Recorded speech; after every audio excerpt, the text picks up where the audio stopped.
Hello વિદ્યાર્થી મિત્રો, હું તમારું માનવ ક્લાસીસમાં ફરી હાર્દિક સ્વાગત કરું છું. તો આપણે નવા અભ્યાસક્રમ પ્રમાણે આઈડિયલ સ્વાભોતિ ધોરણ 6 માટે સામાજિક વિજ્ઞાનનો પાઠ ચોથો લાવી રહ્યા છીએ. તો ફટાફટ આપણી ચેનલને લાઈક એન્ડ સબસ્ક્રાઇબ કરી દેજો, જેથી અમારા દરેક વિડીયો તમને મળતા રહે. તો પાઠ 4 નું નામ છે ઇતિહાસની સમયરેખા અને તેના સ્ત્રોતો. નીચે તમને સવિસ્તાર એના પ્રશ્નો આપેલા છે. તો પહેલો પ્રશ્ન છે, ઇતિહાસ એટલે શું? ભૂતકાળને સમજવાથી આપણને વર્તમાન વિશ્વને સમજાવવામાં કેવી રીતે મદદ મળશે? તો ઇતિહાસ એટલે માનવ ભૂતકાળનો અભ્યાસ. તો કે ઇતિહાસ લોકો ભૂતકાળમાં કેવી રીતે જીવતા હતા તેનું પરીક્ષણ કરીને તેમના અનુભવોમાંથી શીખીને આપણને આજના વર્તમાન સમાજને સમજવામાં મદદ કરે છે. ઇતિહાસનો અભ્યાસ આપણને જે સમજવામાં મદદ કરે છે અને વર્તમાન સંસ્કૃતિઓ, સમાજો અને સભ્યતાઓનો સમય જતા કેવી રીતે વિકાસ થયો તે ભૂતકાળના સમાજોની સિદ્ધિઓ અને ભૂલો બંને દર્શાવે છે, જે આપણને એ જ ભૂલોનું પુનરાવર્તન ટાળવામાં મદદ કરે છે. આપણા પૂર્વજોના જીવનને સમજવાથી આપણને એ સાહસ અને અગવડતાની કદર કરવામાં મદદ મળે છે. તેના થકી માનવજાત અસ્તિત્વ ટકાવી શકી અને પ્રગતિ કરી શકી. હવે છે બીજું, ભૂતકાળ વિશે જાણવામાં આપણને મદદ કરતા વિવિધ નિષ્ણાંતોનું વર્ણન કરો અને દરેક નિષ્ણાંતો શેનો અભ્યાસ કરે છે તે સમજાવો. તો કે ભૂતકાળ વિશે જાણવામાં આપણને મદદ કરતા વિવિધ નિષ્ણાંતો ભૂસ્તરશાસ્ત્રી, જીવાશ્મ વિજ્ઞાની, નૃવશાસ્ત્રી અને પુરાતત્વવિદનો સમાવેશ થાય છે. ભૂસ્તરશાસ્ત્રી તો પૃથ્વીના ભૌતિક સ્વરૂપો જેમ કે માટી, પથ્થરો, ટેકરીઓ, પર્વતો, નદીઓ, સાગર અને મહાસાગરોનો અભ્યાસ કરે છે. પછી છે જીવાશ્મ વિજ્ઞાની. તો કે એમાં આવશે અશ્મિઓના રૂપમાં કરોડો વર્ષ પહેલાની વસ્તીઓ, પ્રાણીઓ અને માનવના અવશેષોનો અભ્યાસ કરે છે. નૃવંશાસ્ત્રી તો કે માનવ સમાજ અને સંસ્કૃતિઓનો સૌથી પ્રાચીન કાળથી અત્યાર સુધીનો અભ્યાસ કરે છે. પછી છે પુરાતત્વવિદ. માનવ, વનસ્પતિ અને પ્રાણીઓ દ્વારા છોડેલા અવશેષો જેવા કે સાધનો, માટલા, મડકા, હાડકાં અને મકાનોમાં રોડા જેવી ચીજોનું ઉત્ખનન કરીને ભૂતકાળનો અભ્યાસ કરે છે.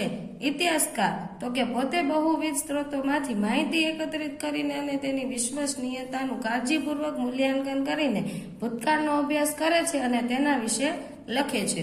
હવે છે ત્રીજો પ્રશ્ન, ઇતિહાસમાં ગ્રેગોરિયન કેલેન્ડર પદ્ધતિનો ઉપયોગ કરીને સમયની ગણતરી કેવી રીતે કરવામાં આવે છે તે સમજાવો, અથવા BCE અને CE શું છે? આપણે ઇતિહાસમાં સમયને કેવી રીતે આપી શકાય? આપણે આગળ પણ આ ભણી ગયા છીએ. તો કે ગ્રેગોરિયન કેલેન્ડર ઈસુ ખ્રિસ્તના જન્મના પરંપરાગત વર્ષોની ગણતરી માટેના પ્રારંભિક બિંદુ અથવા સંદર્ભ બિંદુ તરીકે ઉપયોગમાં લે છે. તો CE પછી ઈસુના જન્મ પછીના વર્ષો દર્શાવે છે, જે સંદર્ભે બિંદુથી આગળની તરફ ગણવામાં આવે છે, જેને એડીનું પદ્ધતિનું સ્થાન લીધું છે. ઉદાહરણ તરીકે 1947 CE માંથી ભારતની સ્વતંત્રતા. BCE તો કે સામાન્ય સંવત પૂર્વે, બિફોર કોમન એરા, ઈસુના જન્મ પહેલાના વર્ષો દર્શાવે છે, જે સંદર્ભ બિંદુથી પાછળની તરફ ગણવામાં આવે છે. ઉદાહરણ તરીકે 560માં BCEમાં ગૌતમ બુદ્ધનો જન્મ છે. ગ્રેગોરિયન કેલેન્ડરના શૂન્ય વર્ષ હોતું નથી, એટલે કે એક શાસન પૂર્વે BCE વર્ષ પછી તરત જ એક શાસન સંવત વર્ષ આવે છે. શૂન્ય વર્ષની ગેરહાજરીને કારણે બીજું અને બે શાસન પૂર્વ વચ્ચે માત્ર 3 વર્ષનો સમય પસાર થાય છે, 4 વર્ષનો નહીં. આથી BCG તારીખ અને CE તારીખ વચ્ચેના વર્ષોની સંખ્યાની ગણતરી કરવા માટે તારીખનો સરવાળો કરવામાં આવે છે અને તે પરિણામમાંથી એક બાદ કરવામાં આવે છે. ઉદાહરણ તરીકે 2 અને 2 શાસન BCEમાં CE ની વચ્ચે 2 + 2 એટલે 1 માઇનસ કરે, 2 ને 2 4, એમાંથી એક બાદ કરીએ એટલે 3 વર્ષનો સમયગાળો રહે છે. હવે છે સદી અને સહસ્ત્રાબ્દીની. BCE અને CE બંને સમયગાળામાં ગણતરી કેવી રીતે થાય છે? તો સદી એ કોઈ પણ 100 વર્ષનો સમયગાળો છે, જેમાં એક શાસન સંવતથી શરૂ કરીને દર 100 વર્ષે ચોક્કસ સદીઓ ગણવામાં આવે છે. આપણે હાલમાં 21મી સદીમાં છીએ, જે 2001 શાસન સંવતથી 2100 શાસન સંવત સુધી ચાલશે. ની સદીઓમાં ગણતરી એક શાસન સંવત પૂર્વેથી શરૂ કરીને પાછળની તરફ કરવામાં આવે છે. તેથી ત્રીજી સદી BCEમાં 300 થી 201 સુધી વર્ષો સમાવેશ થાય છે. સહસ્ત્રાબ્દી 1000 વર્ષોથી કોઈ પણ સમયગાળો છે, જેમાં એક શાસન સંવતથી શરૂ કરીને દર 1000 વર્ષે ચોક્કસ સહસ્ત્રાબ્દી ગણવામાં આવે છે. અત્યારે ત્રીજી સહસ્ત્રાબ્દીમાં છીએ, જે 2001માંથી શરૂ થઈને 300 સુધી ચાલુ રહેશે. હવે છે 5મો પ્રશ્ન. એમાં છે ઇતિહાસનું ભૂતકાળનું પુનર્ગઠન કરવા માટે વિવિધ સ્ત્રોતો ઉપયોગ કરી કેવી રીતે જે પ્રક્રિયા અનુસરે છે તે સમજાવો. આખી પ્રક્રિયા એમાં ઇતિહાસના સ્ત્રોતો વિશે જણાવેલી છે. મૌખિક સ્ત્રોતો છે, પછી આ પુરાતત્વીય સ્ત્રોતો છે, કલાત્મક સ્ત્રોતો છે અને સાહિત્યિક સ્ત્રોતો છે. એમાં અલગ અલગ ભાગ આપેલા છે અને નીચે એના પ્રશ્નનો જવાબ પણ આપેલો છે. હવે નીચે જે ઐતિહાસિક સ્ત્રોતોની મુખ્ય શ્રેણીઓ એના પ્રકારનું વર્ણન કરવાનું, દરેક શ્રેણીના ઉદાહરણ આપવાના. તો કે પુરાતત્વીય સ્ત્રોતો એમાં કઈ શ્રેણી ઉદાહરણ છે એ બધા આપેલા જ છે તમને, કે અલગ અલગ છે. મળેલા સાધનો, ઉત્ખનનના, પછી સ્ત્રોતો, મૂર્તિ, માટીના વાસણો, એવી રીતે વગેરે. બાંધકામ માળખાગત સ્ત્રોતોમાં શું આવે? તો સ્મારક, ટેકરાઓ, પ્રાચીન ઇમારતો વગેરે. સાહિત્યિક સ્ત્રોતોમાં શું આવે? તો કે વેદો, ઇતિહાસ જેવા ભારતીય સાહિત્ય, ઐતિહાસિક ગ્રંથો, વૈજ્ઞાનિક ગ્રંથો, કવિતાઓ અને વિદેશી વર્ણનનો સમાવેશ થાય છે.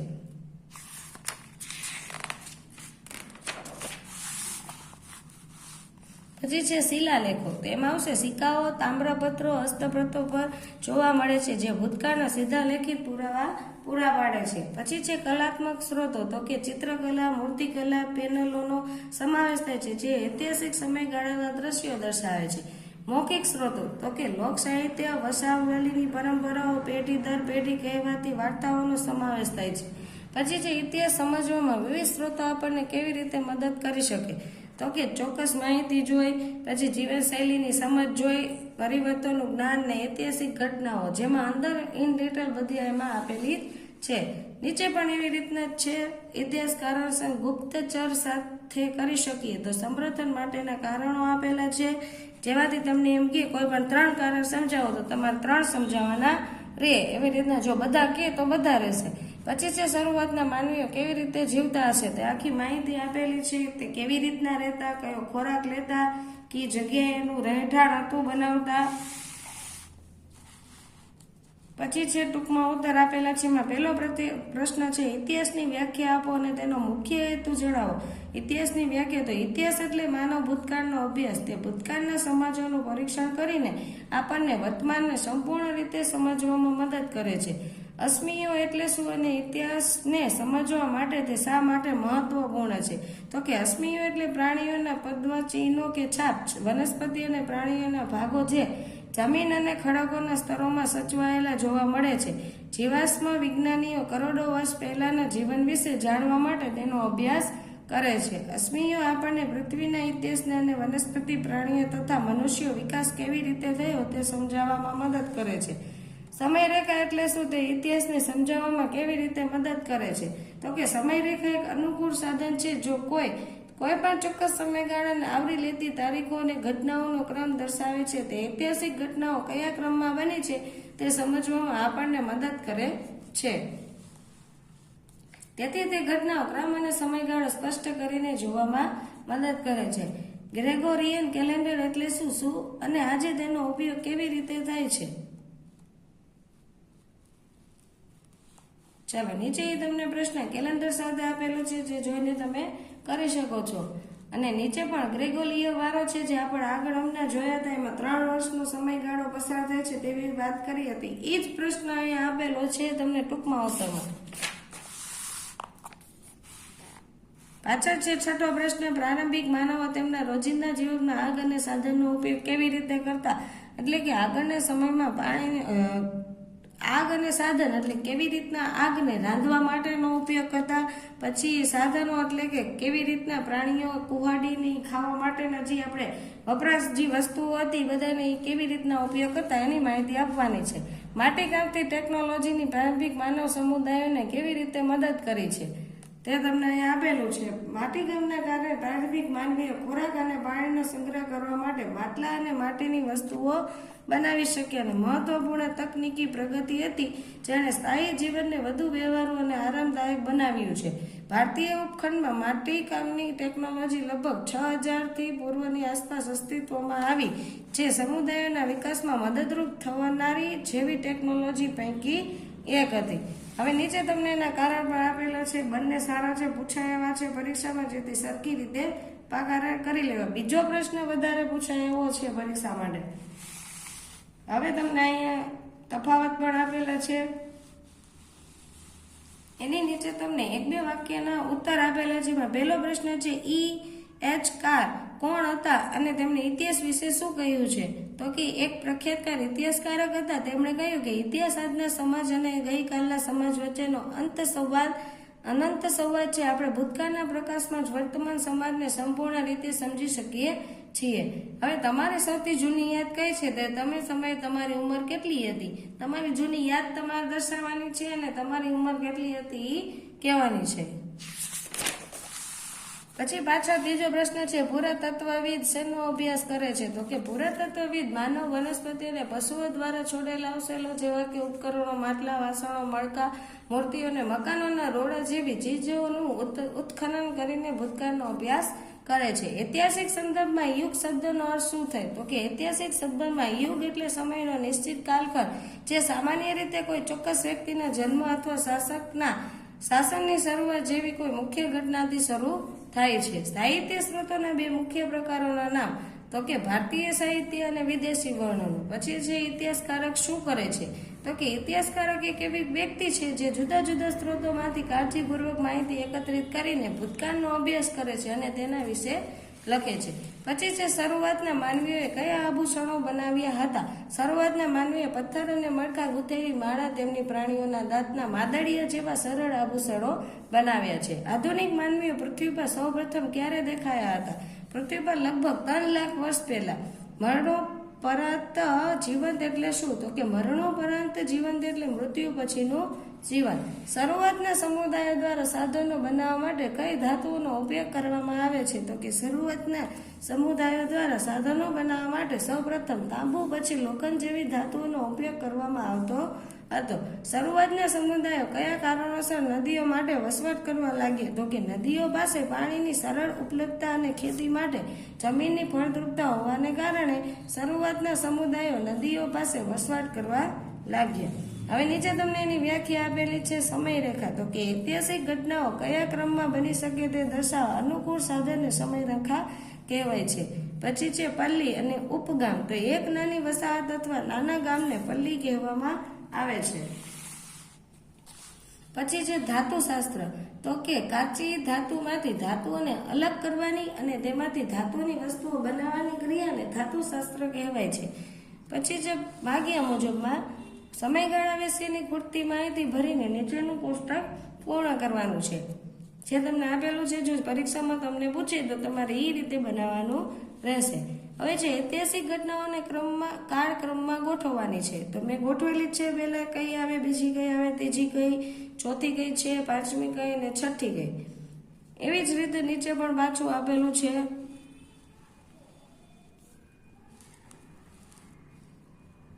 જો નીચે અહીંયા 5મા પ્રશ્નમાં તમને કીધું છે કે ઝાંસીની રાણીનો જન્મ 1828માં થયો હતો, તો તેઓ કઈ સદીના હતા તે નક્કી કરો. તેમને ભારતની સ્વતંત્રતા 1947ના કેટલા વર્ષ પહેલા તેમનો જન્મ થયો હતો તેની ગણતરી કરો. તો કે સદી વર્ષ 1827 એટલે 19મી સદી સ્વતંત્રતા પહેલાના વર્ષો. ગણતરી 1947 1828 બરાબર 119 વર્ષ. આમ ભારતની સ્વતંત્રતા 119 વર્ષ પહેલા તેમનો જન્મ થયો હતો.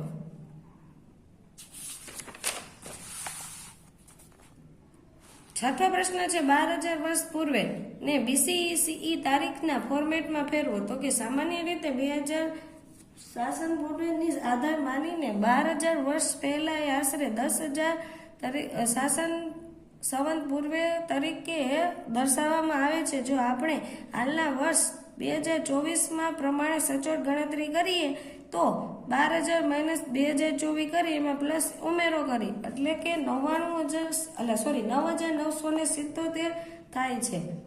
ચલો નીચે તમને કોષ્ટક આપેલું છે, તે પણ પરીક્ષા માટે પૂછાય એવું છે, જેથી કરી લેવું. હવે નીચે તમને આ પાઠના વિકલ્પ આપેલા છે.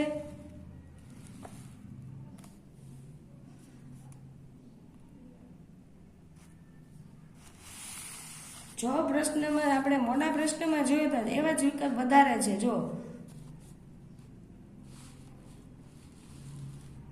બધા સંવંત પૂર્વેના જ છે વધારે વિકલ્પ.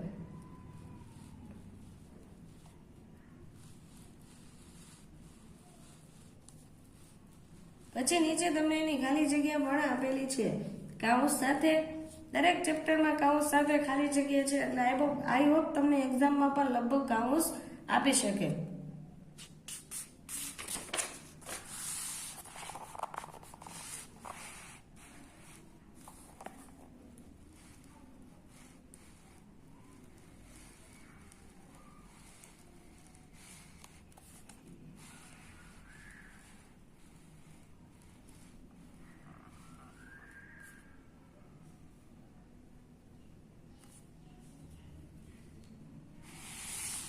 ચાલો આ બાજુ જોડકું આપેલું છે એનું.